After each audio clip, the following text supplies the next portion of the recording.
The rain had been falling for hours, the kind of cold November rain that seeps into the bones and makes even the strongest men quiet.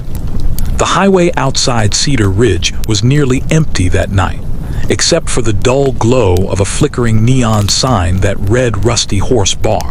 Inside, the warmth of old wood, laughter, and the low hum of country rock filled the room. It was a place where men with calloused hands and tired hearts came to forget the world outside, a world that often misunderstood them. Then the door creaked open. Every head turned. Standing there in the doorway was a little boy, no more than 8 years old, soaked to the skin, his small fists clinging to a torn backpack. His face was pale, his eyes red from crying. For a moment the jukebox stuttered and the hum of conversation died. The boy looked terrified, but there was something desperate in his eyes, the kind of desperation that doesn't belong to a child. He didn't speak at first. Water dripped from his hair onto the floorboards. The only sound was the ticking of the old clock behind the bar. Then, in a trembling whisper, he said, "They took my mom." The room froze. At the far end of the bar sat Mac Holloway, a man with gray in his beard and scars that told stories he'd never share. He was a founding member of the Iron Saints MC, a club known across 3 states for doing 2 things: riding hard and standing up for the people nobody else would. He had buried friends, survived wars, and lost love, but nothing he had seen compared to the fear in that boy's voice. Mac stood slowly, his chair scraping against the floor. The boy's shoulders flinched at the sound. Mac asked quietly who took her. The boy hesitated, glancing at the floor. "Some men in a black truck," he said. "They claimed his mother owed them money. They warned him not to tell anyone or they would hurt her." His voice broke. The silence in the room thickened. Every biker there felt the same knot tighten in their chest, that old, familiar anger that only rises when injustice stares you in the face. Mac's jaw tightened. He'd seen this kind of cruelty before, men who preyed on the weak because they thought nobody would come for them. Mac knelt down and took the boy's backpack gently. He asked his name. The boy whispered, "Eli." Mac nodded. "Eli, you're safe here. Nobody's gonna hurt you again."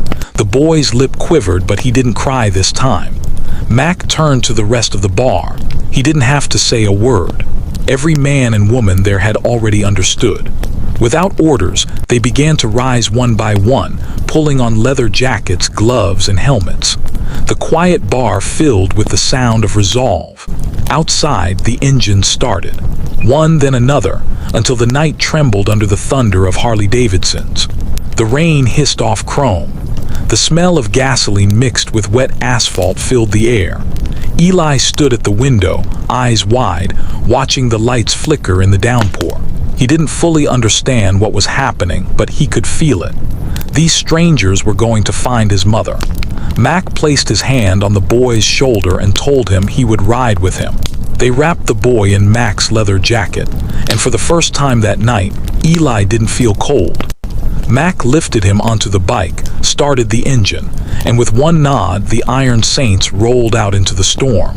The road stretched like a black river under the rain. Mac's headlight cut through the darkness, the boy's small hands clutching his jacket tightly. The sound of engines echoed through the valley, not noise but a promise. Behind them, 200 bikers rode in formation, headlights blazing through the mist like an army of ghosts. Eli pointed toward the hills. "They went that way," he shouted over the wind. "There's an old farm road past the creek." Mac nodded, twisting the throttle. His eyes scanned the darkness for tire tracks, and soon he saw them, deep grooves in the mud leading into the woods. He signaled to the group, and the roar behind him shifted as the pack followed. At the end of the muddy trail stood an old barn. Its windows glowed faintly with yellow light. The sound of muffled voices drifted through the rain. Mac slowed the bike, motioning for silence. The engines cut out, one by one, until all that remained was the sound of rain on metal and breathing through helmets. Through the barn's broken window, Mac saw 3 men, rough, heavyset, and mean-looking.